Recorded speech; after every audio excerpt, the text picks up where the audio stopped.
An innocent man, Tim Robbins, is sent to prison on murder charges, and once there he bonds with another man, Morgan Freeman, serving a life sentence. I remember seeing this when it was first released to theaters and walking out thinking it was a masterpiece, but apparently others couldn't be bothered to see it since the box office results were very low and it was out of theaters in no time. Over the years the reputation of this film has grown, and as I write this it's currently number 1 at IMDb. I certainly wouldn't call this the greatest film ever made, but it's certainly one of them. I think it's an insult to call this a prison movie because it's so much more than that. This is a film about friendship and hope. Those are two things that have played major parts in many movies, but I can't think of too many films where the payoff is as large. What makes the film work so well is that director Darabont takes his time telling a story that takes place over 20 years.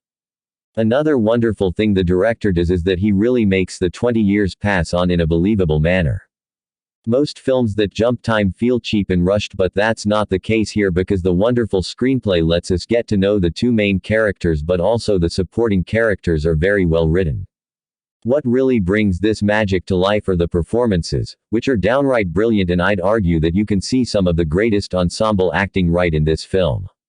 Robbins and Freeman are terrific together and really make for one of the most memorable friendships in movie history.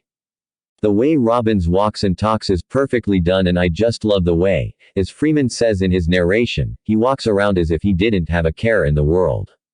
Freeman gives another wonderful performance, but what's really great about him is the narration he adds as he tells us the story. James Whitmore is terrific as the elderly convict, and Clancy Brown and Bob Gunton make for excellent villains. I won't spoil the ending for anyone, but the final 20 minutes are at times breathtaking in their beauty, and its message of hope rings louder than most movies.